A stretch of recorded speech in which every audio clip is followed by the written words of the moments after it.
Good afternoon all. Good afternoon everyone.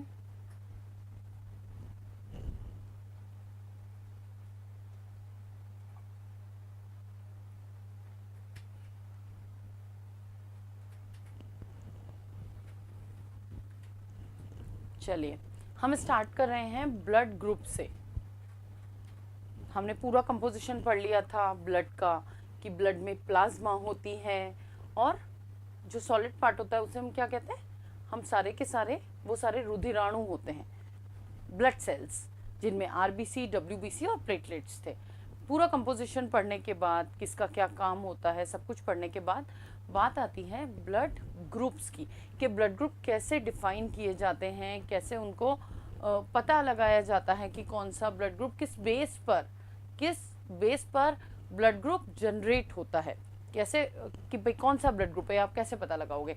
तो आज इन सब के बारे में, और फिर इसके बाद की ब्लड डोनेशन जो होता है, जब खून की कमी हो जाती है बॉडी में, किसी रीज़न से ब्लड की कमी हो जाती है, तो जो ब्लड को डोनेट किया जाता है वो किस प्रकार किया जाता है, कौन सा ग्रुप कौन से ले सकता है, कौन से नहीं ले सकता है, एग्लूटिनेशन प्रोसेस किस में हो सकता है, वो सारी चीज़ें। और ओवरऑल मिला के मेजर क्वेश्चन इसी पे से आते हैं ब्लड ग्रुप पे से। बट अब स्ट्रेट कोई नहीं पूछता, अब ना यूपीएससी आरपीएससी दोनों ट्रिकी क्वेश्चन पूछने लगे हैं। इनफैक्ट अदर जो कॉम्पिटिटिव एग्जाम्स हैं, सविता गुजर, एसके गुजर, Umed Rana, good afternoon all, good afternoon everyone. तो आजकल क्या करते हैं, जितने भी कॉम्पिटिटिव एग्जाम्स हैं उसमें यूजुअली ना बहुत ट्रिकी क्वेश्चंस पूछे जाते हैं। क्वेश्चंस ब्लड ग्रुप पर ही होंगे, हमें आते भी होंगे, लेकिन क्वेश्चन का पैटर्न इस तरीके का होगा कि हम उसे समझ ही नहीं पाएंगे।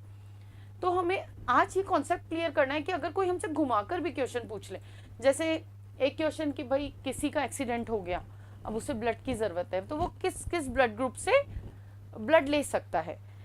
It is a simple question, अगर हमें ये कॉम्बिनेशंस पता है तो हम इजीली बता सकते हैं कि ये वाले ब्लड ग्रुप से ब्लड लिया जा सकता है। बट ये डायरेक्ट नहीं पूछा गया, ये कैसे पूछा गया, घुमाकर पूछा गया। सेम ऐसे ही नेक्स्ट, अगर पेरेंट इस ब्लड ग्रुप के हैं तो नेक्स्ट जब जनरेशन आएगी या जो ऑफ स्प्रिंग होगी या जो संतान होगी उसमें कौन कौन से ब्लड ग्रुप की संभावनाएं हो सकती हैं। ये सारे क्वेश्चंस बस सेम है, हमारे पास आंसर्स होंगे, लेकिन क्योंकि वो घुमाकर पूछ लेंगे तो मे बी हम कभी कभी कंफ्यूज हो जाएंगे। तो आज ये कंफ्यूजन हम क्लियर करेंगे आज की क्लास में। और ब्लड ग्रुप वाला जो है, ब्लड से रिलेटेड जितना भी मैटर है वो आज हमारी क्लास में पूरा हो जाएगा। तो हम स्टार्ट कर रहे हैं सिंपल। सबसे पहले हमें ये देखना है कि आखिर ब्लड ग्रुप क्या होते हैं और ब्लड ग्रुप डिफाइन कैसे किए जाते हैं, कैसे पता लगाया जाता है कि कौन सा ब्लड ग्रुप कौन सा है। तो हम दो चीज़ जानते हैं, एक एंटीजन होता है, एक एंटीबॉडी होता है। हमारा जो ब्लड का दो पार्ट है, एक लिक्विड पार्ट था जिसे हमने प्लाज्मा बोला,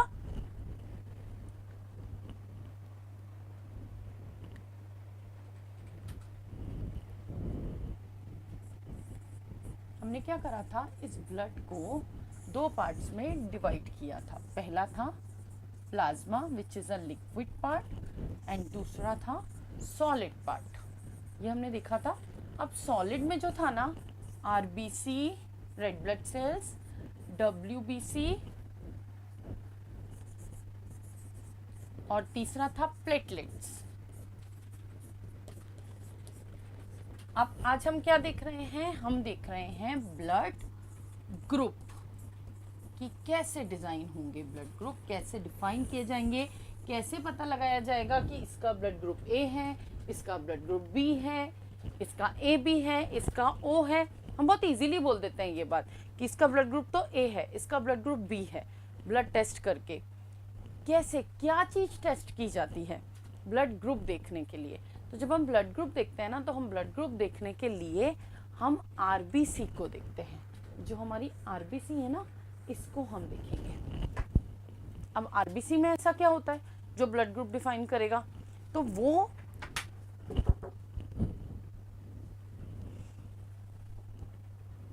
हमारी जो आरबीसी है, आरबीसी ऐसी स्ट्रक्चर होंगी ना, आरबीसी पर एक प्रोटीनिशियस स्ट्रक्चर, एक प्रोटीन के आकार की संरचना एक प्रोटीन के आकार की संरचना होती है जिसे हम क्या बोलते हैं, एंटीजन।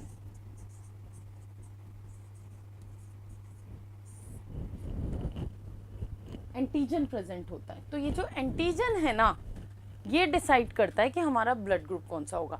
तो ये क्वेश्चन बहुत पूछा जाएगा कि जो ब्लड ग्रुप है वो किसकी वजह से, कौन डिसाइड करेगा उसे कि ब्लड ग्रुप एंटीजन या एंटीबॉडी। तो हमें क्लियर रहना है कि आरबीसी पर एंटीजन प्रेजेंट है। एंटीजन मतलब प्रोटीनिशियस स्ट्रक्चर है, छोटी छोटी, वो एंटीजन्स है। तो आरबीसी पर जो प्रोटीनिशियस स्ट्रक्चर प्रेजेंट है, जिन्हें हम एंटीजन कहते हैं, वो डिसाइड करेंगी कि ब्लड ग्रुप कौन सा है। जिस आरबीसी पर जो एंटीजन प्रेजेंट है वही उसका ब्लड ग्रुप होगा। ब्लड ग्रुप कौन सा होगा, जिसके पास जो एंटीजन है वो उसका ब्लड ग्रुप है। अभी तक एंटीबॉडी का कोई रोल नहीं आया है, हम सिर्फ एंटीजन की बात कर रहे हैं। दो वर्ड हम रेगुलरली सुनते हैं, एंटीजन, एंटीबॉडी। तो अभी हम सिर्फ किसकी बात कर रहे हैं, एंटीजन की। तो एंटीजन कहाँ प्रेजेंट है, जो सॉलिड पार्ट आरबीसी है, आरबीसी पर जो प्रोटीनिशियस स्ट्रक्चर है वो ही डिसाइड करेंगी कि ब्लड ग्रुप कौन सा है। तो अगर ये पूछा जाए कि कौन डिफाइन करता है, कौन डिसाइड करता है, कौन उत्तरदायी है ब्लड ग्रुप के लिए, तो कौन उत्तरदायी है ब्लड ग्रुप के लिए, हमारे आरबीसी पर प्रेजेंट एंटीजन जो है वो डिसाइड करेगा कि हमारा ब्लड ग्रुप कौन सा है। अब हम क्या करेंगे, हम इसको 4 ऐसे बना लेते हैं boxes.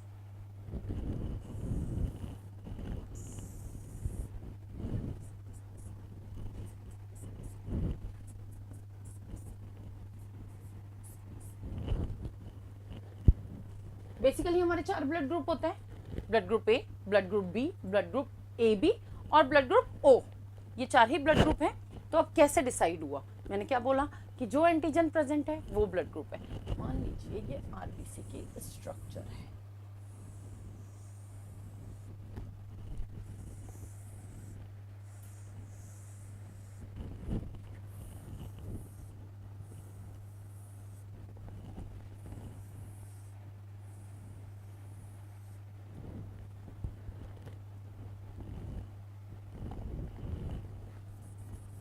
This is our RBC, red blood cells. ये हमारी क्या है, रेड ब्लड सेल्स है।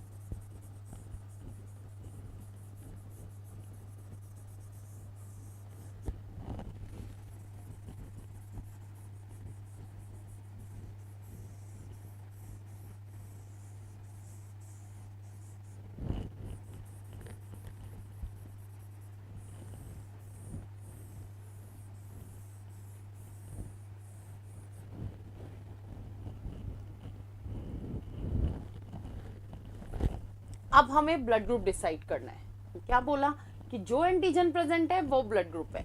मतलब अगर मुझे ब्लड ग्रुप ए डिसाइड करना है तो मेरे पास कौन सा होगा, एंटीजन ए प्रेजेंट होगा। एंटीजन ए इस शेप का होगा।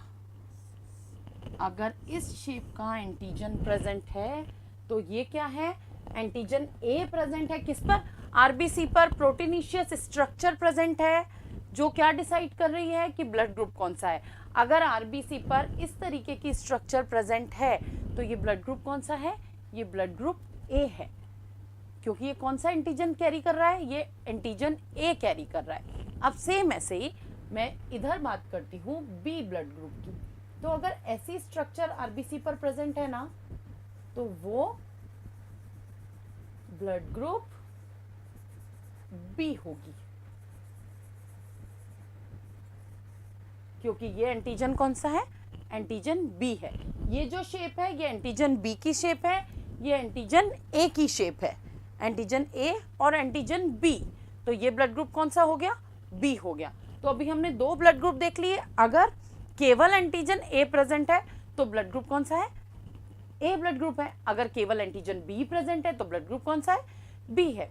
अब ए बी मतलब दोनों प्रेजेंट होने चाहिए, A B, A B, A B, A और बी। इसमें दोनों तरह के एंटीजन्स प्रेजेंट हैं। कौन सा कर दिया, ए बी ब्लड ग्रुप कर दिया। अब ये इसके पास कोई एंटीजन नहीं है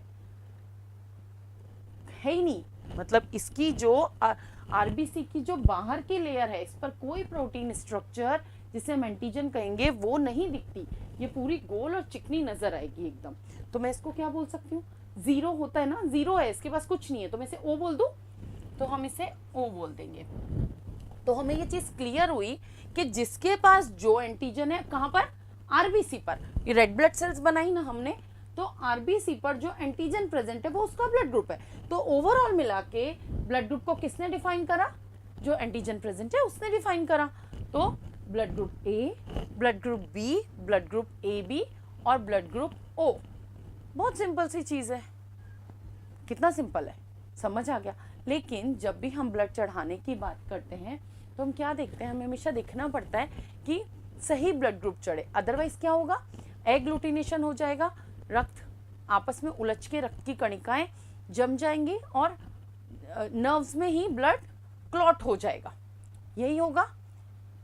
क्यों, किसकी वजह से, जब इतना सिंपल है ब्लड ग्रुप का होना, एंटीजन प्रेजेंट है, ब्लड ग्रुप डिसाइड हो गया। तो क्या रीजन है जो कि हम ब्लड डोनेट करते हैं या ब्लड रिसीव करते हैं तो इतनी केयर की जाती है, ब्लड ग्रुप की चेकिंग करी जाती है, अदरवाइज बहुत बड़ी बड़ी प्रॉब्लम्स हो जाती हैं, इनफैक्ट डेथ भी हो सकती है। क्या रीजन है, क्योंकि हर ब्लड में आरबीसी पर एंटीजन प्रेजेंट है, लेकिन उसके अगेंस्ट, उसके अपोजिट प्लाज्मा पर, प्लाज्मा क्या है, ब्लड का लिक्विड पार्ट, उस प्लाज्मा पर क्या चीज प्रेजेंट है, एंटीबॉडी भी प्रेजेंट है। कोई भी एंटीजन होता है तो एंटीबॉडी भी तो होती है।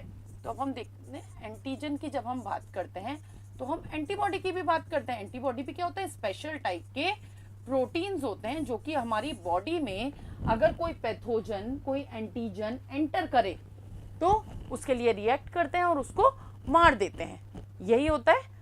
हमारी WBC की जो लिम्फोसाइट्स थी वो भी बना रही थी, WBC की जो बीटा लिम्फोसाइट्स थी वो भी तो एंटीबॉडी प्रोडक्शन कर रही थी ना, इसीलिए कर रही थी कि अगर कोई पैथोजन एंटर कर रहा है तो उसको क्या करना है, मारना है।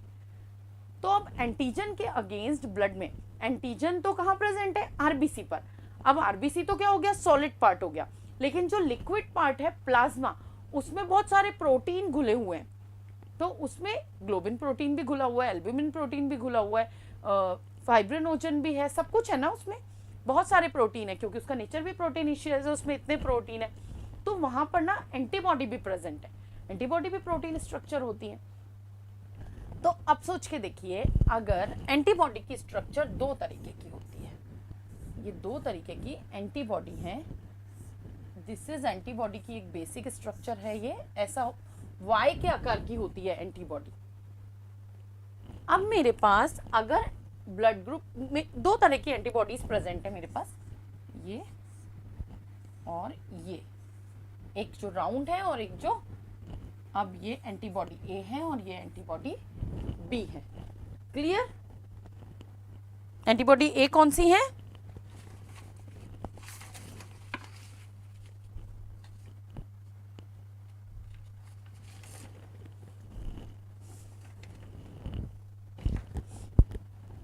एंटीबॉडी ए और एंटीबॉडी बी।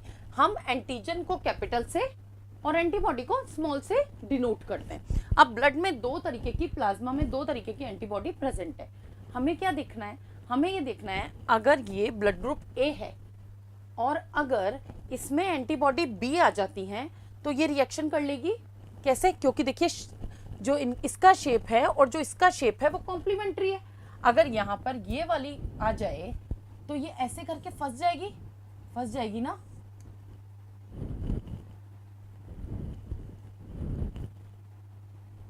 ये ऐसे करके इसमें फंस जाएगी और जहां ब्लड बहना चाहिए वो बहते बहते रुक जाएगा, क्योंकि एंटीबॉडी एंटीजन आपस में रिएक्शन कर लेंगी और एग्लूटिनेशन हो जाएगा, थक्का बन जाएगा, जाल की तरह जम जाएगा ब्लड नसों में और इंसान की डेथ हो जाएगी, मृत्यु हो जाएगी। तो इसका मतलब अगर एंटीजन ए है तो एंटीबॉडी ए नहीं होनी चाहिए, एंटीबॉडी कौन सी होनी चाहिए, बी होनी चाहिए, क्योंकि अगर बी होगी ना तो वो कहीं भी ब्लड में उलझेगी नहीं और फ्लो चलता रहेगा।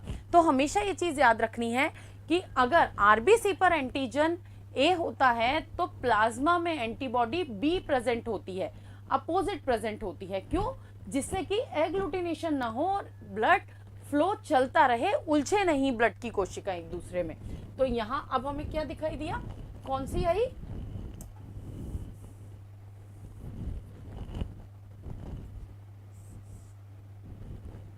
कौन सी एंटीबॉडी आ गई यहाँ पे, एंटीबॉडी बी यहाँ पे प्रेजेंट होगी। एंटीजन ए है तो एंटीबॉडी बी होगी, जिससे मानव का रुधिर बहता रहे, अग्लूटिनेशन की प्रोसेस न हो। अब ये इधर आइए, अब ये बी है तो ऑब्वियसली ये वाली तो हो नहीं सकती, वरना ये इसमें उलझ जाएगी। तो यहाँ कौन सी होगी, ए, फिर ए बी, इसके पास तो ये भी है ये भी है, कोई सी भी आई तो प्रॉब्लम क्रिएट करेगी। तो इसके पास कोई भी एंटीबॉडी नहीं होगी, इसके पास कोई भी एंटीबॉडी नहीं होगी। अब इसके पास तो कोई भी एंटीजन नहीं है, ना ए है ना बी है, तो ये दोनों एंटीबॉडी अपने पास अपने ब्लड प्लाज्मा में रख सकता है। तो इसने प्लाज्मा में क्या कर रखा है, दोनों एंटीबॉडी रख रखी है, एंटीबॉडी ए भी रख रखी है, एंटीबॉडी बी भी रख रखी है। तो इस तरीके से हमारे ब्लड में जो हमारा ब्लड ग्रुप होता है, जो एंटीजन होता है, हमेशा उसके अपोजिट एंटीबॉडी प्रेजेंट होती है। तो एंटीजन ए है तो एंटीबॉडी बी होगी, एंटीजन बी है तो एंटीबॉडी ए होगी। अगर ए बी है तो इसके पास कोई भी एंटीबॉडी नहीं होगी। अब एंटीबॉडी क्या करती है, हमारी बाहरी पैथोजन से रक्षा करती हैं। हमारे सांस के थ्रू, भोजन के थ्रू या किसी रोग में अगर हमने कोई भी ऐसा पैथोजन ले लिया है या कोई बैक्टीरिया आ गया, वायरस आ गया, तो ये उसको मार देंगी ना, यही करेंगी। लेकिन अब ये वाला ब्लड ग्रुप है, इसके पास कोई एंटीबॉडी नहीं है, इसका लिम्फेटिक सिस्टम, इसका वो इम्यून सिस्टम काम कर रहा है, जो इसकी WBCs हैं वो जनरेट कर रही हैं। ऐसा नहीं है कि WBC की जो लिम्फोसाइट सेल्स हैं या अदर सेल्स हैं वो वर्क नहीं कर रही, वो वर्क कर रही है। लेकिन बेसिक ब्लड में जो एंटीबॉडी होनी चाहिए वो एंटीबॉडी इसके पास नहीं है, तो इसकी थोड़ी सी प्रतिरक्षा प्रणाली कमजोर होगी और ये आसानी से छोटी छोटी चीजों का, छोटी छोटी बीमारियों से ग्रसित हो सकता है। जल्दी सर्दी जुकाम हो सकता है, कोई एलर्जी हो सकती है। क्यों? क्योंकि इसके ब्लड में एंटीबॉडी प्रेजेंट नहीं है, ब्लड प्लाज्मा में एंटीबॉडी किसी भी तरह की प्रेजेंट नहीं है। तो और जबकि जो O है वो दोनों तरीके के एंटीबॉडी को लेकर चल रहा है। अब दोनों तरीके के एंटीबॉडी इसकी प्रेजेंट होने की वजह से क्या हो रहा है, इसका मतलब इसका इम्यून सिस्टम भी अच्छा है, क्योंकि एंटीबॉडी हैं तो वो उसी के अगेंस्ट तो वर्क कर रही हैं। तो इस तरीके से हम क्या बोल सकते हैं कि हमारे AB के पास कोई एंटीबॉडी नहीं है और O ब्लड ग्रुप के पास दोनों एंटीबॉडी हैं। अब ये जो ब्लड ग्रुप है ना, इनका पता 1900 में कार्ल लैंडस्टीनर ने लगाया था। 1900 में कार्ल लैंडस्टीनर थे, उनने पता लगाया था कि आरबीसीज पर एंटीजन्स प्रेजेंट होते हैं और एंटीजन्स क्या निर्धारित करते हैं, ब्लड ग्रुप निर्धारित करते हैं और इसके अगेंस्ट अपोजिट एंटीबॉडी पाई जाती है। ए है तो बी पाई जाएगी, बी है तो ए पाई जाएगी, ए बी है तो कोई नहीं पाई जाएगी और अगर ओ है तो दोनों पाई जाएंगी। क्यों? क्योंकि अगर सेम होगी, एंटीजन और एंटीबॉडी सेम होंगे तो आपस में लड़ाई होगी, क्रिया होगी और ब्लड क्या होगा, वहीं नर्व्स में ही जो हमारी वेसल्स हैं, ब्लड वेसल्स, उनमें ही, ब्लड वेसल में ही, रक्त वाहिनियों में ही जम जाएगा क्रिया होके और आपस में, और इंसान की डेथ हो जाएगी या मृत्यु हो जाएगी। तो ये रीजन है कि अपोजिट एंटीबॉडी प्रेजेंट होती है। अब इस बेस पर ब्लड डोनेशन हो जाना चाहिए। भाई हमें पता चल गया कि अगर हम ए ब्लड ग्रुप वाले हैं तो हम किससे ब्लड ले सकते हैं, किससे नहीं ले सकते, क्योंकि जिसके पास अपोजिट एंटीबॉडी होगी उससे ले लो, यही तो बोलेंगे। सिंपल सिंपल हम बचपन से ये पढ़ते आ रहे हैं ना कि ए बी जो है वो यूनिवर्सल एक्सेप्टर है, किसी से भी ले सकता है। क्यों? क्योंकि इसके पास तो कोई एंटीबॉडी नहीं है, कोई भी ब्लड लेके आ जाओ तो एंटीबॉडी तो कोई है नहीं, तो प्रॉब्लम कहाँ क्रिएट होगी, लड़ाई तो करेगी ही नहीं। अगर कोई एंटीबॉडी होती तो आने वाले ब्लड से लड़ाई करती, यहाँ तो कोई भी ब्लड ग्रुप लेके आ जाओ, एंटीबॉडी है नहीं तो लड़ाई करेगी नहीं, बल्कि एंटीबॉडी जो है वो ब्लड में रह जाएंगी। सिंपल यही मतलब है। लेकिन और ओ को क्या माना कि भाई इसके पास एंटीजन नहीं है तो ये किसी को भी दे सकता है, एंटीबॉडी तो वहाँ जाके प्लाज्मा में रह लेंगी, यही बोलते थे। लेकिन अभी जब हमने देखा कि सिर्फ इतने से पे अगर हमने कई बार ओ वाले का ब्लड ए को चढ़ा दिया, बी को चढ़ा दिया, ए बी को चढ़ा दिया, तब भी एग्लूटिनेशन की प्रोसेस हुई और डेथ हो गई। तो ऐसा क्या फैक्टर रह गया, ऐसा क्या फैक्टर बाकी रह गया कि हमें पूरी नॉलेज होने के बाद भी, ब्लड ग्रुप्स की पूरी नॉलेज होने के बाद, ब्लड के एंटीजन की पूरी नॉलेज होने के बाद, एंटीबॉडी के बारे में जानने के बाद भी ये वाली प्रॉब्लम क्रिएट हो रही है।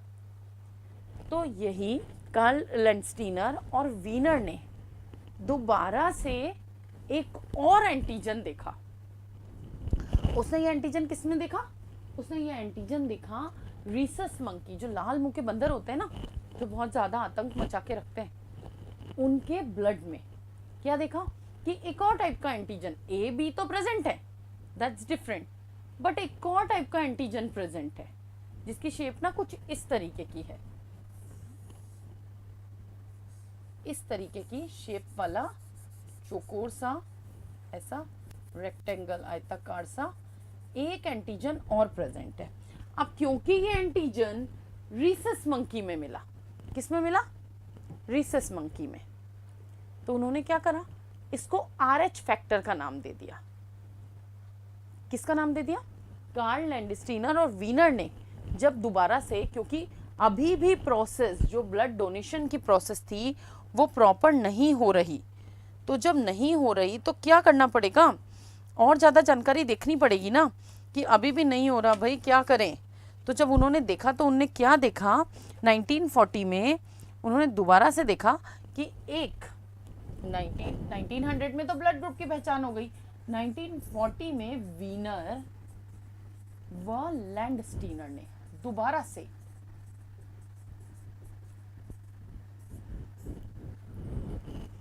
एक और एंटीजन की खोज की ब्लड में, आरबीसी पर एक और एंटीजन पाया। क्योंकि ये उनने रीसस मंकी में खोजा था, लाल मुंह के बंदर में खोजा था, इसलिए इसका नाम उन्होंने कैसे दे दिया? RH फैक्टर दे दिया,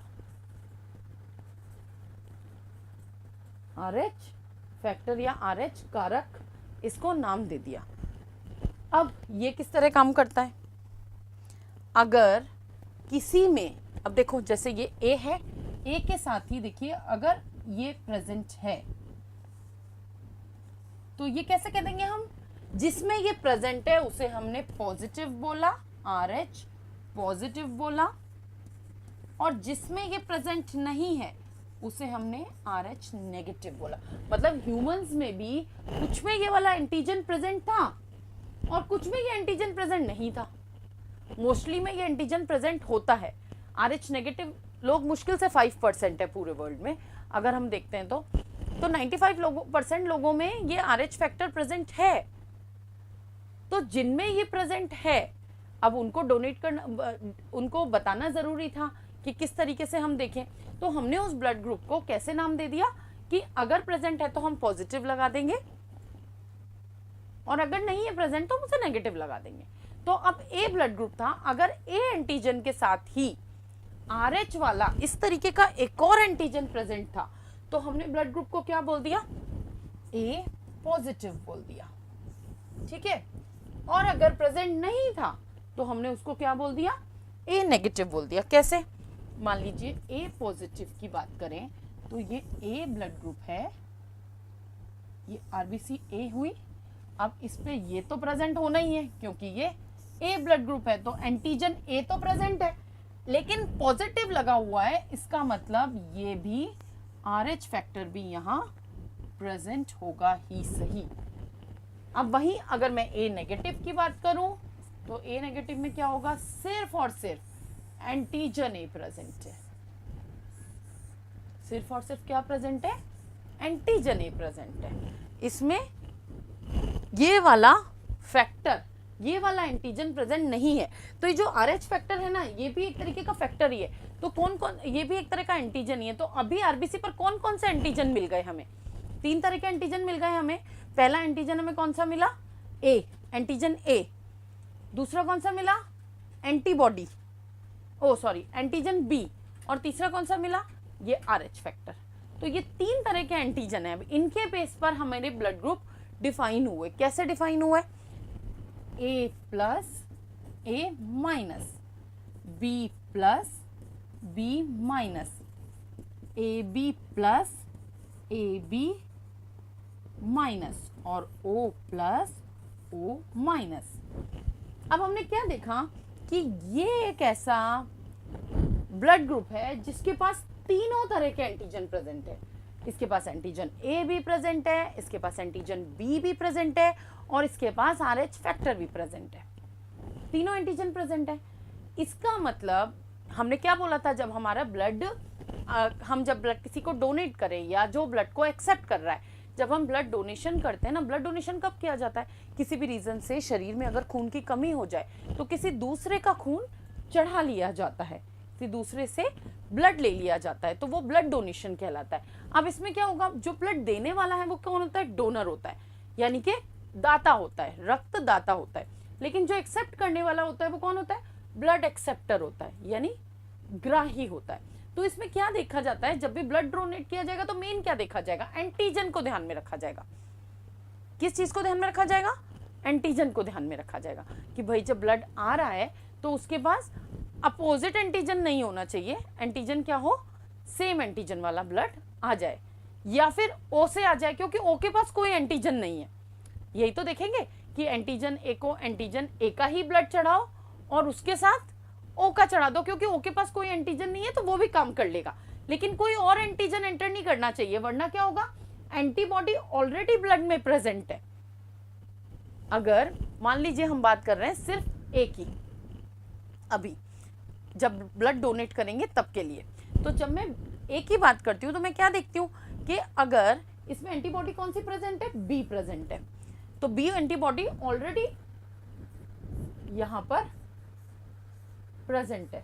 अब अगर ए आता है तो कोई बात नहीं, ए एंटीजन सेम ब्लड है, आ गया, चल गया। अब यहां अगर बी आ जाता है, एंटीजन बी वाला आ जाता है, यानी कि ब्लड ग्रुप बी आ जाता है, तो वो क्या करेगा, ये एंटीबॉडी क्या समझेगी कि ये कोई फॉरेन एलिमेंट आ गया, कोई बाहर का रोग कारक आ गया। अब वो रोग कारक को देखते ही क्या समझेगी कि इसको मार दो, तो सेम एंटीजन और सेम एंटीबॉडी रिएक्शन कर लेंगी और क्या हो जाएगा, ब्लड का एग्लूटिनेशन हो जाएगा, ब्लड वहीं जम जाएगा और मृत्यु हो जाएगी। तो इसलिए क्या देखा जाता है कि सेम एंटीजन या फिर जिसके पास कोई एंटीजन नहीं है ऐसा ब्लड ग्रुप लिया जाए। अब मैंने क्या बोला कि ये ए बी और प्लस, इसके पास तीनों एंटीजन है, इसका मतलब ये किसी से भी ब्लड ले सकता है। क्यों ले सकता है, क्योंकि कोई भी एंटीजन आए वो तो इसके पास प्रेजेंट है, तो टेंशन की कोई बात ही नहीं है और ले लेगा। और एंटीबॉडी भी इसमें कोई भी एंटीबॉडी नहीं है तो क्या फर्क पड़ रहा है, कोई सा भी एंटीबॉडी आ जाए वो प्लाज्मा में तैरती रहेगी, उसके पास उसकी एंटीबॉडी हो जाएगी। तो अभी क्या है कि ये ए बी प्लस, ये इसे हम क्या बोल देंगे, यूनिवर्सल एक्सेप्टर बोल देंगे। क्या बोल देंगे, यूनिवर्सल एक्सेप्टर, सर्वदाता सर्वग्राही, क्या बोलेंगे इसे, सर्वग्राही, जो किसी से भी ले सकता है। तो पहले हम क्या बोलते थे, A B blood group is universal acceptor, लेकिन सिर्फ ए बी नहीं, A B plus is universal acceptor. जबकि ये जो ओ नेगेटिव है, इसके पास देखिए न तो एंटीजन ए है, न एंटीजन बी है और ना ही RH एंटीजन है, RH फैक्टर है, तीनों नहीं है। इसके पास तो RH फैक्टर है, कुछ नहीं है लेकिन RH फैक्टर है, जबकि इसके पास कुछ भी नहीं है। तो ये जब तीनों एंटीजन नहीं है तो किसी के भी पास जा सकता है, ये बिल्कुल क्लियर है। तो इसको हम किसी को भी दे सकते हैं, तो हमने इसको क्या बोल दिया, यूनिवर्सल डोनर बोल दिया, मतलब सर्वदाता बोल दिया। तो हमें इस तरीके से ये 8 ब्लड ग्रुप मिले, एंटीजन एंटीबॉडी के बेस, एंटीजन के बेस पर हमें 8 ब्लड ग्रुप मिले, A plus A minus, B plus B minus, A B plus A B minus, O plus और ओ माइनस। अब ये जब हमें सारी पॉसिबिलिटीज ब्लड ग्रुप की पता चल गई, कंप्लीट पता चल गई कि भाई ये पॉसिबिलिटीज हो सकती हैं, और अब इसके बेस पर सेफ ब्लड डोनेशन किया जा सकता है, क्योंकि अब ये एंटीजन एंटीबॉडी वाला परेशानी क्रिएट नहीं होगा। मतलब 1900 में तो हमें केवल क्या पता चला था, ब्लड ग्रुप्स, 2 एंटीजन्स पता चले थे, एंटीजन ए और एंटीजन बी। तब तक हमें RH फैक्टर के बारे में पता नहीं था। तो जब ब्लड चढ़ता था तब भी प्रॉब्लम क्रिएट होती थी। तो जब 1940 में वीनर और कार्ल लैंडस्टीनर ने पता लगा लिया किसके बारे में, RH फैक्टर के बारे में, तो इस तरीके से पहले जो 4 ब्लड ग्रुप थे अब वो ब्लड ग्रुप कितने हो गए, 8 हो गए। और अब इन 8 ब्लड ग्रुप के हिसाब से हम ब्लड डोनेशन को इजीली समझ सकते हैं और इजीली देख सकते हैं कि किसको किसका ब्लड देना चाहिए, किसको किसका ब्लड नहीं देना चाहिए। तो ये ना एक कुछ रूल्स हैं, इन्हीं के बेस पर, एंटीजन एंटीबॉडी के बेस पर ही, कि किसको ब्लड दिया जा सकता है किसको। तो अब हम थोड़ा सा ब्लड डोनेशन के बारे में पढ़ेंगे। तो अभी ये ब्लड ग्रुप क्लियर हो गए आप सबको? प्लीज कमेंट बॉक्स में बता दीजिए, are you clear with those all blood groups? Blood group का समझ में आ गया?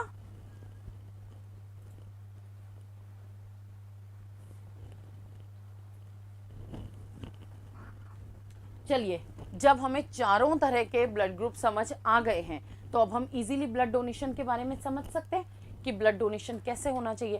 तो अब हम देख लेते हैं, क्योंकि इसमें आजकल ये एक्सीडेंट वाले क्वेश्चन बहुत ज़्यादा पूछे जा रहे हैं, या ऐसे पूछा जाता है कि किसी मतलब अल्टीमेटली उसमें कॉम्बिनेशंस पूछे जाएंगे कूट देकर कि कौन सा किसको चढ़ाया जा सकता है किसको नहीं चढ़ाया जा सकता है, चाहे वो एक्सीडेंटल बेस पर हो या किसी की तबीयत खराब हो गई, अगर एडमिट किया है उसे, उसके पुत्र का ब्लड ग्रुप ये है, पति का ब्लड ग्रुप ये है, माता का ब्लड ग्रुप ये है, तो किस किस से ब्लड ले सकता है वो। तो इसमें हमें क्या, एक टेबल होगी, कुछ रूल्स के साथ एक टेबल है, बस हमें उस टेबल को याद रखना है अच्छी तरह, क्योंकि ये तो हमें पता चल ही गया AB+ और O-। AB+ क्या है, यूनिवर्सल एक्सेप्टर है, और O- यूनिवर्सल डोनर है। अब इन चीजों को लेके तो हम क्लियर है, क्योंकि एक के पास सारे तरह के एंटीजन है और एक के पास कोई भी एंटीजन नहीं है। तो जिसके पास सारे तरह के एंटीजन है वो किसी से भी ब्लड ले ले, एंटीजन है ही सही तो टेंशन ही नहीं है, और जिसके पास कोई एंटीजन नहीं है वो किसी को भी ब्लड दे दे, कोई अदर एंटीजन तो बॉडी में जा नहीं रहा। तो इस बेसिस पर हमने बांट लिया, क्या बांट लिया, यूनिवर्सल डोनर और यूनिवर्सल एक्सेप्टर बांट लिए। अब कुछ रूल्स हम डोनेशन के टाइम के देखेंगे। जैसे अगर मैं बात करूं, मैं ब्लड डोनेशन या रक्तदान,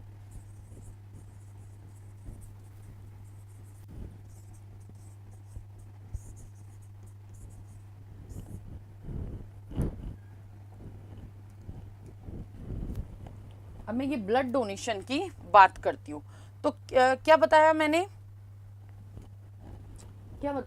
कि रक्तदान क्या होता है, जब किसी भी रीजन से क्या कम हो जाए, ब्लड की क्वांटिटी बॉडी में कम हो जाए, या बहुत ज़्यादा स्त्राव हो जाए, कोई एक्सीडेंट हो सकता है, कोई सर्जरी हो सकती है, किसी भी रीज़न से शरीर में, या एनीमिया रोग हो गया, ब्लड नहीं बन रहा, किसी को ब्लड बहुत कम हो गया, तो क्या करा जाएगा, बाहर से ही ब्लड चढ़ाया जाएगा ना। ब्लड की कमी होती है, जैसे कोई सर्जरी होती है, हम क्या बोलते हैं कि भाई उसके शरीर में सर्जरी में बहुत ज़्यादा ब्लड लॉस हो गया है, उसको ब्लड ऊपर से चढ़ाना पड़ेगा, या कोई एक्सीडेंट हो गया उसमें बहुत ज़्यादा ब्लड निकल गया तब चढ़ाया जाएगा, या अदर कोई भी प्रॉब्लम हो गई जिसकी वजह से ब्लड की कमी हो गई तो ब्लड ऊपर से चढ़ाना पड़ेगा। वो जो ऊपर से ब्लड देना होता है, किसी को ब्लड देना, दैट इज कॉल्ड, या किसी का ब्लड एक्सेप्ट करना, that is called blood donation, रक्तदान। तो अब इसके लिए ना कुछ रूल्स हैं, मतलब हम कॉमन रूल्स याद रख सकते हैं, कॉमन नियम जिन्हें कहेंगे। कैसे नियम होंगे ये कि भाई कौन बेसिकली किससे ले सकता है किससे नहीं ले सकता है, ये थोड़ा सा पता होना चाहिए। और उसके बाद एक टेबल है, जो टेबल हमें याद करनी होगी, because at that time we can not calculate, exactly calculate उस टाइम बैठ के नहीं कर सकते कि इसके पास ये एंटीजन है ये, तो उस बेस पर, उन 5 रूल्स के बेस पर हमने एक टेबल प्रिपेयर कर ली है, और उस टेबल को हम लर्न कर लेंगे एज इट इज, और उससे ये ब्लड डोनेशन वाले जो क्वेश्चंस है वो सारे सॉल्व हो जाएंगे, क्योंकि ब्लड डोनेशन के सारे क्वेश्चंस कूट के फॉर्म में आते हैं, तो हमें लर्न होना इंपॉर्टेंट है। तो अभी हम क्या कर रहे हैं, हम पहले वो रूल्स देख लेते हैं कि हम जो ब्लड डोनेशन, और ब्लड डोनेशन में देने वाला क्या कहलाता है, दाता, डोनर, और लेने वाला क्या कहलाता है, ग्राही, एक्सेप्टर।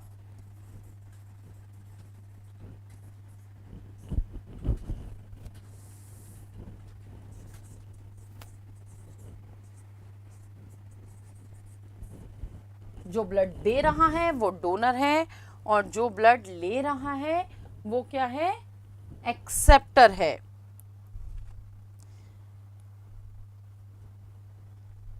अब अभी हम बात करेंगे कि कौन किसको दे सकता है, किसको ले सकता है। थोड़ा सा, तो पहला मैं अगर बोलूं तो रक्त समूह ए किससे ले सकता है? रक्त समूह ए किस किस से ले सकता है? ए से और ओ से। ए से ले सकता है और ओ से ले सकता है, क्योंकि उसके पास सेम एंटीजन आने चाहिए। तो या तो ए के पास होगा वो एंटीजन, या फिर भाई बी से ले नहीं सकता क्योंकि बी एंटीजन आ जाएगा, ए बी से ले नहीं सकता क्योंकि बी एंटीजन आ जाएगा, लेकिन ओ से ले सकता है क्योंकि ओ के पास कोई एंटीजन नहीं है। सेम ऐसे ही अगर मैं रक्त समूह बी की बात करूं, है ना, तो वो किससे ले सकता है? एक बी से ले सकता है और एक ओ से ले सकता है। सेम पॉसिबिलिटी तो आएंगी उसके साथ। फिर मैं बात करूं ए बी की, तो ए बी जो है वो किसी से भी ले लेगा, सबसे ले लेगा। ए बी सबसे ले सकता है। और मैं बात करूंगी क्यों? क्योंकि इसमें इसको यूनिवर्सल एक्सेप्टर कहना है, क्योंकि इसके पास दोनों एंटीजन प्रेजेंट है, किसी से भी ले सकता है। एंटीजन है और इसके पास कोई भी एंटीबॉडी नहीं है, तो कोई प्रॉब्लम क्रिएट नहीं हो रही। लेकिन इसमें भी हमने आगे क्या डिफाइन किया? ए बी प्लस की बात करी हमने। ये रूल्स किस पे लागू होता है? ए बी प्लस पे। फिर आगे बढ़िए, रक्त समूह ओ, ओ केवल और केवल ओ से ले सकता है, क्योंकि अगर वो किसी, इसके पास सारी एंटीबॉडी प्रेजेंट हैं, वो किसी से भी ले तो क्या होगा? जैसे ही एंटीजन एंटर करेगा एंटीबॉडी उसे मार देगी। तो ओ के अलावा किसी से नहीं ले सकता। ओ सिर्फ किससे दे सबको सकता है, लेकिन ले किसी से नहीं सकता। क्लियर? अब इसके बेस पे हमारी एक टेबल है, हम उस टेबल को देखेंगे कि कैसे, अब कौन किससे ले रहा है और किससे नहीं ले रहा है। तो अब ये समझ में आ गया ना हमें कि जो ए बी है वो कैसा है? सर्वग्राही है और ये सर्वदाता है। रीजन वही है क्योंकि इसके पास सारे एंटीजन है और कोई भी एंटीबॉडी नहीं है, और इसके पास कोई एंटीजन नहीं है और सारी एंटीबॉडी है। तो कोई भी एंटीजन एंटर होगा तो वो एंटीबॉडी उसको मार देगी, कोई भी एंटीजन आ जाएगा। तो इससे अच्छा है ऐसी चीज से लो कि कोई भी एंटीजन ना आए बॉडी में, हम जैसे हैं वैसे ही बने रहें। तो ओ वाला क्या करेगा? सिर्फ ओ से लेगा। लेकिन अब कौन किसको दे सकता है ये भी देख लेते हैं।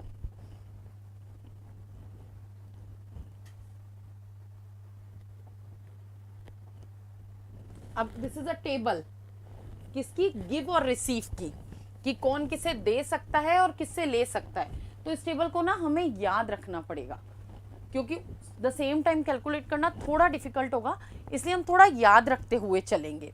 कैसे याद करेंगे? अब पहले बात कर रहे हैं हम देने की, तो सिर्फ देने की बात देखिएगा। ए प्लस मतलब इसके पास दो एंटीजन प्रेजेंट है, तो ये किनको दे सकता है? जिनके पास ये दो एंटीजन तो हो ही सही, ये वाले दो एंटीजन तो हो, क्योंकि एंटीजन सेम जाएंगे, एंटीजन्स में चेंज नहीं होगा। तो हम कौन सा हमने रूल लगाया ना, देखा? तो दो एंटीजन किसके पास होंगे? अभी प्लस को अवॉइड करिए थोड़ा सा, ए और ए बी। क्या क्या दिखा हमें? इसके पास भी ए है और इसके ए बी के पास भी ए है। ना बी के पास ए है ना ओ के पास ए है, तो उन दोनों को ये नहीं दे रहा है। ये किसे दे रहा है? ये सिर्फ ए को दे रहा है और ए बी को दे रहा है। अब क्योंकि इसके पास आर एच वाला भी है, तो ये किसको देगा? सिर्फ प्लस वालों को देगा, क्योंकि सेम एंटीजन एंटर होने चाहिए, तो प्लस वाला सिर्फ प्लस वालों को देगा। लेकिन ले किस किस से सकता है? ले उन सबसे, ए से ले लेगा और ओ से ले लेगा। अब ओ में ये नेगेटिव और पॉजिटिव दोनों से ले लेगा। क्यों ले लेगा? क्योंकि अगर आर एच फैक्टर आ भी रहा है तो भी इसके पास है, और नहीं आ रहा है तो भी कोई फर्क नहीं पड़ रहा। तो नेगेटिव वाले के पास तो बल्कि एक एंटीजन कम है, तो ये क्या कर रहा है? ले तो ये ए और ओ में ही, लेकिन पॉजिटिव से भी नेगेटिव से भी। क्योंकि हमें थंब रूल क्या याद रखना है कि हम देंगे किसे? सिर्फ जिसके पास सेम एंटीजन हो, क्योंकि हमें एंटीजन को क्लैश नहीं करवाना है। एंटीजन क्लैश कराते ही एंटीबॉडी रिएक्शन कर लेगी और ब्लड एग्लूटिनेट होके जम जाएगा। तो क्लियर एक चीज याद रखनी है कि एंटीबॉडी कहीं भी अलग नहीं जानी चाहिए। तो अब देखो, इसमें एंटीबॉडी अलग नहीं गई, नहीं एंटीजन एंटीजन कहीं भी अलग नहीं जाना चाहिए, इसमें नहीं गया। इसमें इसको, इन दोनों के पास भी ये वाला एंटीजन है, ये आराम से ले सकते हैं। और ये इसके पास ए है और ओ है, ये तो हमने बोला ही। सेम ऐसे ही बी के लिए, बी पॉजिटिव वाला, इन दो को, बी और ए बी को, और ये लेगा चारों से। अब A B positive only, A B positive only, A B positive को ही देगा, देगा किसी को नहीं इसके अलावा, क्योंकि ये जिसको भी दे उसके पास तीनों एंटीजन होने चाहिए। तो तीनों एंटीजन किसके पास है? केवल ए बी पॉजिटिव वाले के पास, और किसी के पास तीनों एंटीजन नहीं है। तो ए बी पॉजिटिव वाला देगा किसे? सिर्फ और सिर्फ ए बी पॉजिटिव वाले को, लेकिन लेगा किससे? सबसे। आने दो, क्योंकि मेरे पास तो सारे एंटीजन है, कोई सा भी एंटीजन वेलकम है ना। तो इसीलिए इसको क्या बोला? यूनिवर्सल एक्सेप्टर बोला, क्योंकि कोई भी एंटीजन आ जाए, मैंने तो अपने अंदर ऑलरेडी सारे एंटीजन रख रखे हैं, तो कोई सा भी एंटीजन एक्सेप्ट हो जाएगा। लेकिन देने की बात आएगी तो केवल ए बी पॉजिटिव वाले को। क्यों? क्योंकि जिसको दे रहा है उसके पास सारे एंटीजन होना जरूरी है, और सारे एंटीजन सिर्फ किसके पास है? ए बी पॉजिटिव के पास है। सेम ऐसे ही ओ की बात करते हैं। ओ पॉजिटिव, ओ पॉजिटिव सिर्फ पॉजिटिव वालों को देगा, चारों को, लेकिन केवल पॉजिटिव वाले, क्योंकि अगर नेगेटिव वालों को दे देगा तो एक एक्स्ट्रा एंटीजन पहुंच गया ना, RH वाला, वो प्रॉब्लम क्रिएट कर सकता है। तो सिर्फ देगा चारों ब्लड ग्रुप को, लेकिन केवल पॉजिटिव वालों को, और किसी को नहीं। और लेगा किससे? पॉजिटिव और नेगेटिव से, ओ, और किसी से नहीं ले सकता। ओ पॉजिटिव और ओ नेगेटिव से लेगा, ठीक है। सेम ऐसे ही अब नेगेटिव वालों के बारे में बात करते हैं। इनके पास एक एंटीजन कम है, तो ये नेगेटिव वालों को भी दे सकता है, पॉजिटिव वालों को तो दे ही सकता है, मतलब ऊपर वाले दोनों तो है ही, उनके साथ नेगेटिव वाले भी ज्वाइन कर दो, क्योंकि एक एंटीजन कम है तो एक और संभावना बढ़ गई इनकी देने की। तो यहाँ पे अब देखिए ए बी प्लस था, यहाँ पे प्लस और माइनस दोनों तरह के आ गए। ऐसे ही क्या हुआ? लेकिन अब जब रिसीव करने की बात आई तो ये एक्स्ट्रा एंटीजन नहीं ले सकता, क्योंकि ये नेगेटिव वाला है, ये एक्स्ट्रा एंटीजन नहीं ले सकता। अगर ये एक्स्ट्रा एंटीजन लेगा तो एंटीबॉडी इसको मार देगी ब्लड को। तो अब यहाँ पे थोड़ा सा रेस्ट्रिक्शन हो गया कि जहां ये पहले 4 को दे रहा था, अब ये पॉजिटिव वालों को हटा देगा, क्योंकि अब ये खुद नेगेटिव वाला हो गया है। तो इस तरीके से सेम ऐसे ही बी की बात करी, इसने यहाँ सिर्फ पॉजिटिव को दे रहा था, यहाँ ये नेगेटिव को भी दे सकता है कि भाई अब मेरे पास एक एंटीजन कम है, तुम सब ले लो, लेकिन अब मैं नहीं ले सकता, क्योंकि अगर तुम मुझे दोगे, तो तुम मुझे एक और एंटीजन दे दोगे प्लस वाले, तो 2 प्लस वालों को हटा देगा। क्लियर? सेम ऐसे ही ए बी माइनस वाला जो है वो किन 2 को दे सकता है? ए बी प्लस को भी दे सकता है, ए बी माइनस को भी दे सकता है, दोनों को दे सकता है। फिर वही बात आई कि ये ए बी माइनस वाला, लेकिन ले किससे रहा है? सिर्फ माइनस वालों से, क्योंकि प्लस होते ही RH फैक्टर आ जाएगा और एक एक्स्ट्रा एंटीजन आ जाएगा।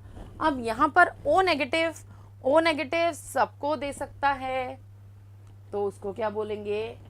यूनिवर्सल डोनर बोलेंगे। लेकिन ले किससे सकता है? ओ नेगेटिव वाले से, क्योंकि वो कोई भी एंटीजन बॉडी में नहीं ला सकता, और एक ही ऐसी चीज है जिसके पास कोई एंटीजन नहीं है, वो है ओ नेगेटिव। तो ये जो लिस्ट है हमारी, इससे हमें ये पता चलता है कि कौन सा ब्लड ग्रुप किसको दे सकता है, किससे ले सकता है, किस बेस पर? सिर्फ एंटीजन के बेस पर हमें इसे याद रखना है। यहाँ हमने एंटीबॉडीज को अवॉइड करा है, हमने सिर्फ क्या याद रखा है? हमने सिर्फ एंटीजन के बेस पर इसको देखा है कि पॉजिटिव वालों के पास 2, जैसे ए के पास 2 एंटीजन है, तो जिसको भी दे उसके पास दोनों होने चाहिए, और जिससे भी ले उसके पास भी कुछ एक्स्ट्रा नहीं होना चाहिए, ताकि हमारे पास एक्स्ट्रा एंटीजन ना आ जाए। तो इस बेस पर ये लिस्ट बनी हुई है, और ये हमें रिकॉल करनी, मतलब हमें रिमेंबर रखनी पड़ेगी, याद रखनी पड़ेगी, because of this, on the basis of this list we can solve, हम सारे जो क्वेश्चंस आएंगे ब्लड डोनेशन से रिलेटेड वो इजीली सॉल्व कर सकते हैं, जो कि हर कॉम्पिटिटिव एग्जाम के लिए उतने ही इम्पोर्टेंट है। ऐसा नहीं है कि सिर्फ RAS IAS में ये क्वेश्चंस पूछे जाते हैं, कोई भी हो, पटवारी, SI, वीडियो, कोई भी हो, उसमें ये क्वेश्चंस इंपॉर्टेंट है, और ये बहुत ही बेसिक टॉपिक है ब्लड ग्रुप वाला। तो पहले हमने ये देख लिया कि भाई ब्लड ग्रुप कैसे डिफाइन हुए एंटीजन के बेस पर, और हमें 3 एंटीजन्स के बेस पर हमें 8 ब्लड ग्रुप मिल गए थे।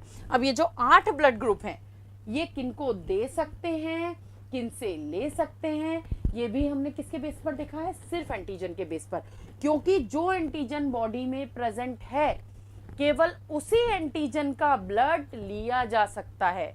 अगर किसी और एंटीजन का ब्लड लेंगे तो एंटीबॉडी, जो प्लाज्मा में एंटीबॉडी प्रेजेंट होगी, वो क्या सोचेगी, उसको लगेगा अरे ये तो बाहर से आने वाली कोई गलत चीज है, क्योंकि बॉडी में बाहर से चाहे कोई बैक्टीरिया एंटर करे, चाहे वायरस एंटर करे, चाहे कोई भी गलत चीज एंटर करे, कोई भी पैथोजन एंटर करे, उसे कैसा माना जाता है, एंटीजन माना जाता है, फॉरेन बॉडी माना जाता है। और अगर उसे ऐसा लगा कि ये तो मेरी वाली एंटीजन नहीं है, कोई दूसरी एंटीजन है, तो वो एंटीबॉडी उसको मार देगी और वहीं पे हम ब्लड वेसल में ब्लड का एग्लूटिनेशन हो जाएगा और मृत्यु हो जाएगी इंसान की। तो हमें क्या ध्यान रखना है लेते टाइम कि सिर्फ वही एंटीजन आए जो ऑलरेडी हमारी बॉडी में प्रेजेंट है और उसके बेस पर ही हम ब्लड ले सकते हैं। इसीलिए जो नेगेटिव वाला है, वो ज्यादा लोगों को दे सकता है लेकिन ले नहीं सकता ज्यादा लोगों से, जबकि जो पॉजिटिव वाला है वो ले सकता है। ओ पॉजिटिव से भी ले सकता है, ओ नेगेटिव से। अगर ए पॉजिटिव है तो वो क्या करेगा, वो ए के भी दोनों से ले लेगा और ओ के भी दोनों से ले लेगा, जबकि जब देने की बात आएगी तो वो केवल पॉजिटिव वाले को दे पाएगा। तो ये चीज क्लियर रखनी है कि एंटीजन लेते टाइम भी सेम हो और जिसे दे रहे हैं, जिसे चढ़ा रहे हैं, उसके पास भी सिर्फ वही एंटीजन होना चाहिए, वरना एंटीजन एंटीबॉडी रिएक्शन होके और इंसान की मृत्यु हो जाएगी। क्लियर? तो ये एक लिस्ट थी जिस लिस्ट के थ्रू हमने ये देखा कि ब्लड डोनेशन कैसे सक्सेसफुल हो सकता है और कौन किसका ब्लड ले सकता है, कौन किसका ब्लड नहीं ले सकता। अब एक बात आती है कि पॉसिबिलिटीज वाली, जिसपे भी क्वेश्चन बनते हैं कि अगर माता का ब्लड ग्रुप ये है, पिता का ब्लड ग्रुप ये है, कोई भी गिवन, तो संतान का ब्लड ग्रुप क्या होगा, इस तरीके के क्वेश्चंस बनते हैं। तो इसके बारे में भी हम कुछ थंब रूल्स देखेंगे और उसके अकॉर्डिंग हम उसके कॉम्बिनेशंस जनरेट करेंगे। उसके बाद हम क्लियर हो जाएंगे कि इसमें यही हो सकता है और ये नहीं हो सकता। तो वो पहले रूल्स देख लेते हैं कि इसके क्या रूल्स हैं।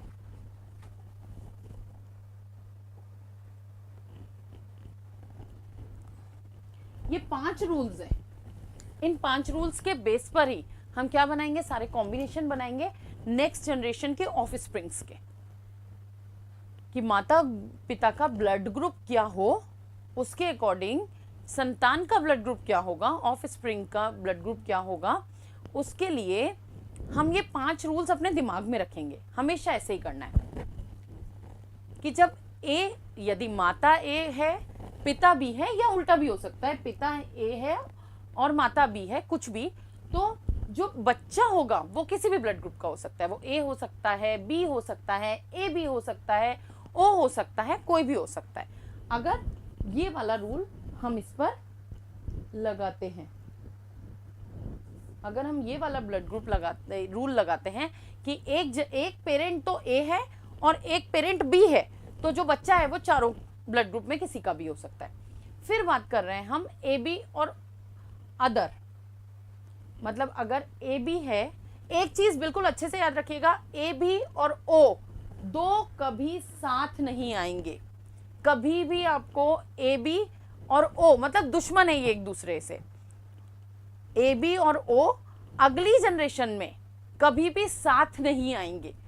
मतलब अगर एक पेरेंट ए बी ग्रुप का है और दूसरा पेरेंट ओ ग्रुप का है, तो जो आने वाली जनरेशन होगी ना, उसमें ना तो ए बी आएगा ना ही ओ आएगा, ये दो ब्लड ग्रुप आएंगे ही नहीं, ये दोनों ब्लड ग्रुप नेक्स्ट जनरेशन में आएंगे ही नहीं, ये दोनों साथ नहीं आ सकते नेक्स्ट जनरेशन में। तो ये दूसरा थंब रूल ये है। अब यदि ए बी है और दूसरा पेरेंट कौन सा हो सकता है, ए बी हो सकता है, ए हो सकता है, यदि एक पेरेंट ए बी है तो दूसरा पेरेंट ए हो सकता है, या फिर दूसरा पेरेंट बी हो सकता है। तो नेक्स्ट जनरेशन में क्या होगा, ओ नहीं आएगा, क्योंकि ओ और ए बी तो साथ आ ही नहीं रहे, और उसके अलावा ए बी और ए बी तीनों आ जाएंगे। अभी हम एक एक के कॉम्बिनेशन बनाएंगे, अभी ये सिर्फ रूल बता रही हूं मैं आप लोगों को। अब अगर सेम है कि मदर का भी ए है, फादर का भी ए है, या मदर का भी बी है, फादर का भी बी है, तो नेक्स्ट जनरेशन में ओ भी आ सकता है और सेम ब्लड होने पर ओ आएगा या सेम ब्लड ग्रुप आएगा, या तो ए होगा या ओ होगा, या तो बी होगा या ओ होगा, या ए बी और ओ तो साथ हो ही नहीं सकते, हो ही नहीं सकते कभी भी, और ओ और अदर है तो ओ और अदर आएगा। तो ये रूल्स हैं। इन 5 रूल्स के बेस पर अब हम देखेंगे कि कॉम्बिनेशंस कैसे बनते हैं। तो अब हम इनको बनाकर देखते हैं जरा। तो पहले हम क्या कर रहे हैं, ब्लड ग्रुप, हम सबसे पहले ना ब्लड ग्रुप ए के ओ की संभावनाएं बना लेते हैं कि यदि एक ब्लड ग्रुप, मान लीजिए पेरेंट, कोई भी एक पेरेंट ओ ब्लड ग्रुप का है, तो दूसरा पेरेंट कौन होगा और जो बच्चा है, ऑफस्प्रिंग है, वो किस तरीके का बन सकता है। तो ब्लड ग्रुप ओ की संभावनाएं हम पहले बना रहे हैं। तो मैं पहले लिख देती हूं ओ 4 जगह पे है, क्योंकि 4 ब्लड ग्रुप हैं हमारे, ओ और ओ। अब मैं एक एक करके इनको क्रॉस करवाऊंगी, किससे, पहले ब्लड ग्रुप ए से, बी से, ए बी से और ओ से। ये 4 ही ब्लड ग्रुप हैं हमारे पास। एक पेरेंट हमने सेम रख रखा है ओ ब्लड ग्रुप का, दूसरे पेरेंट में हमने सारे ब्लड ग्रुप लिए कि अगर ए से ओ मैट होता है तो क्या बनेगा नेक्स्ट जनरेशन में, ओ से बी होता है तो क्या बनेगा, ओ से ए बी होता है तो क्या बनेगा, और ओ से ओ होता है तो क्या बनेगा। ये हम चारों देखते हैं। तो अब देखिए, ओ से ए हो रहा है तो क्या आना चाहिए, सेम वैसे ही हमने जो रूल देखा था कि ओ और अदर आ जाएगा, तो सेम ऐसे ही रूल नंबर कौन सा आया था, रूल नंबर याद करिए, ओ और अदर, तो सेम ये वाला रूल लगा, ये वाला रूल लगा ना ओ और अदर का। तो अब देखो यहाँ पे ओ और अदर का रूल था, ओ और अदर, ओ और ए, रूल नंबर, अब यही रूल यहां लगेगा, ओ और बी, सेम रूल लगा कि एक ब्लड ग्रुप तो ओ है और दूसरा ब्लड ग्रुप कौन सा है, जो अदर पेरेंट का है वो का वो।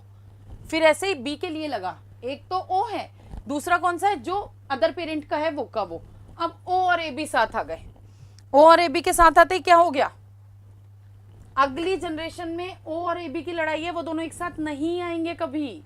तो क्या हुआ, या तो ए हो सकता है या फिर बी हो सकता है, यही दो बची पॉसिबिलिटी में, ए हो सकता है या, क्योंकि ना तो ओ आएगा और ना ही ए बी आएगा। जब ये दोनों कट गए तो बचे हुए तो यही 2 ब्लड ग्रुप बच रहे, क्योंकि ओ और ए बी तो अगली जनरेशन में साथ आ ही नहीं सकते।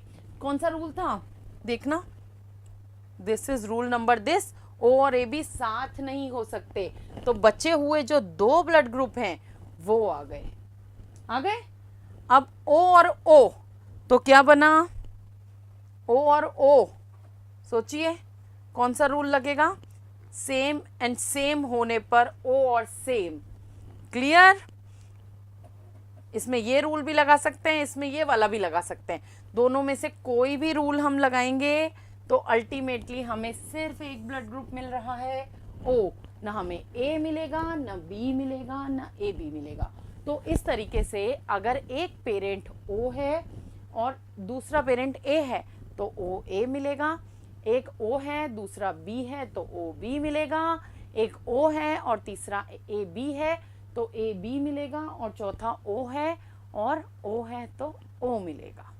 क्लियर। सेम ऐसे ही अब हम संभावनाएं बनाते हैं, किसकी, यहां से चेंज कर देते हैं, बस ओ की जगह हम ले लेते हैं ए ब्लड ग्रुप की संभावनाएं बनाते हैं, ए ए ए ए और ए, यही होगा। अब यहां से इसे इरेज कर देते हैं। अब इसकी संभावनाएं बनाना शुरू करिए। ए एंड ए सेम और सेम वाला रूल लगेगा, सेम और सेम वाला रूल, यानी सेम और सेम तो ओ और सेम, क्या बना, O और A सेम हो गया, यही बना या और कुछ बन सकता है? सेम और सेम वाला रूल लगेगा तो यही तो बनेगा, होने पर O और सेम। नेक्स्ट A और B, A और B हमने क्या देखा था? रूल नंबर 1, A और B होने पर ऑल ग्रुप्स आएंगे, मतलब A B और O, इसमें हमें चारों ग्रुप, एक पेरेंट यदि A है और दूसरा B है तो चारों ब्लड ग्रुप मिलने की संभावना है। सेम ऐसे ही बात हम किसकी कर रहे हैं? A की और AB की। मैंने क्या बोला? AB और O कभी साथ नहीं हो सकते, है ना? A और AB में O छोड़ के बाकी सारे आएंगे, A आएगा, B आएगा, AB आएगा, लेकिन O नहीं आएगा, क्योंकि अगर AB और O तो साथ रह ही नहीं सकते। अब AB तो आ ही गया तो O तो आना ही नहीं है, तो आ गए। अब इसके बाद A और O, A और O के होने पर अगेन सेम वही रूल। ये देखिए, A और होगा तो क्या होगा? O और अदर है तो O और अदर आ जाएगा। O के साथ अदर है ना, तो हमारे को फिर क्या मिला? O मिला और A मिला। ये हमारे संभावनाएं किसकी बनाई हमने? अगर एक पेरेंट A है, देखेंगे कि B में क्या होगा। B, A, AB और O, क्योंकि एक पेरेंट A है और दूसरा B है तो चारों संभावनाएं आती हैं। B और B पे सेम वाला रूल चलेगा, सेम और सेम, तो O और अदर, तो एक तो O आ गया, दूसरा B आ गया। फिर B और AB, O छोड़ के सारे, तो A B AB, यही होगा। फिर ऐसे ही B और O, तो B और O में भी सेम बनेगा, O और B। ये किसकी संभावनाएं बनाई हमने? B की। अब क्या बाकी रह गया? एक बाकी रहा है जो कि है AB। अब हम चौथी संभावना बनाएंगे AB की।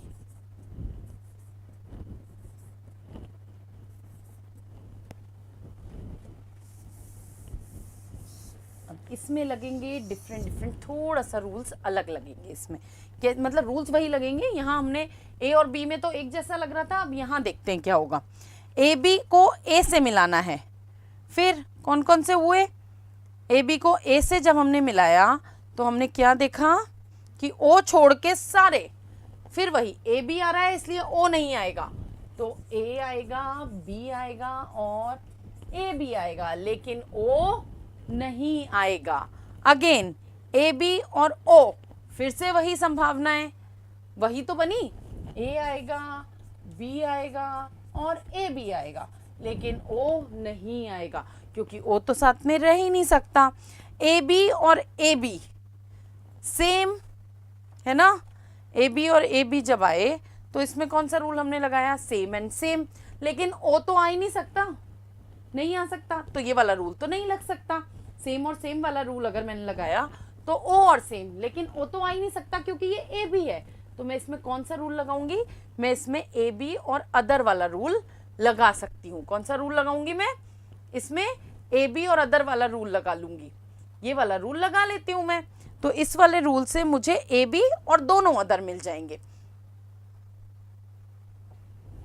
AB और AB को जब मैं क्रॉस कराऊंगी तो एक A, एक B और AB तीनों आएंगे। तो मैंने क्या देखा कि इनमें तो ना तीनों में तीनों ब्लड ग्रुप्स मिले हैं अभी तक, लेकिन अब ये दोनों साथ आ गए। अब इन दोनों के साथ आते ही क्या हो गया? ना तो O मिलेगा ना AB मिलेगा। तो यहाँ इस पूरे में देखिए कहीं आपको O नजर नहीं आएगा। तो जहां भी एक पेरेंट AB है वहां दूसरा पेरेंट कोई भी हो, O वाला आता ही नहीं है। कमिंग जनरेशन में O दिखेगा ही नहीं। तो ये हमने क्या देख लिया? ये हमने सारी संभावनाएं बना ली कि अगर हम पेरेंट देखें कि कौन कौन से दो हैं तो आगे की संभावनाएं क्या होंगी कॉम्बिनेशन की। तो आज हमने क्या देख लिया? आज की क्लास में हमने पहले क्या देखा? हमने प्रीवियस क्लास में क्या पढ़ा था सारा? हमने प्रीवियस क्लास में टोटल ब्लड के बारे में पढ़ा था कि ब्लड का लिक्विड पार्ट प्लाज्मा होता है, उसमें जो सॉलिड पार्ट होता है, जो ब्लड सेल्स हैं, WBC, RBC, प्लेटलेट्स, वो होती हैं। RBC का काम क्या होता है? RBC हीम और ग्लोबिन ग्रुप से मिलकर बना होता है। हीम ग्रुप Fe से मिलकर बना होता है, जो कि हम बाहर से लेते हैं। ग्लोबिन ग्रुप बॉडी में ही प्रोड्यूस होता है, और इसीलिए हम खाने का में बोलते हैं कि भाई आयरन खाओ वरना एनीमिया हो जाएगा, ब्लड की कमी हो जाएगी, क्योंकि RBC नहीं बनेंगी, हीमोग्लोबिन नहीं बनेगा तो RBC नहीं बनेगी। और RBC का काम क्या होता है वो हमने देख लिया था। WBC प्लेटलेट्स पूरे पढ़ लिए थे, और कंप्लीट हो गया था हमारा ब्लड का कंपोजिशन, पूरा हो गया था।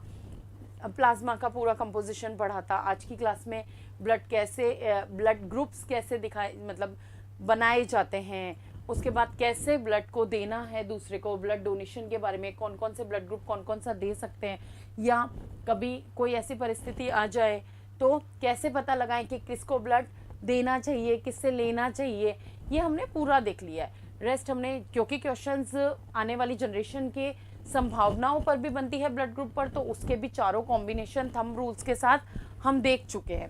तो अब अल्टीमेटली हमारा क्या काम बच रहा है कि हम ये देख लें कि जो क्वेश्चंस हमारे आ रहे हैं उन्हें हम सॉल्व कर सकते हैं या नहीं कर सकते। तो प्रीवियस ईयर्स के जो क्वेश्चंस होते हैं ना, उनमें लगभग हर तरीके के क्वेश्चंस हमें मिलते हैं, और ये जो आज हमने टेबल और ये संभावनाएं जो सॉल्व की हैं, इनसे वो सारे क्वेश्चंस इजीली सॉल्व किए जा सकते हैं। तो आज की क्लास के लिए इतना ही। नेक्स्ट क्लास में हम मिलेंगे एक नए टॉपिक के साथ। So all the best and revise well.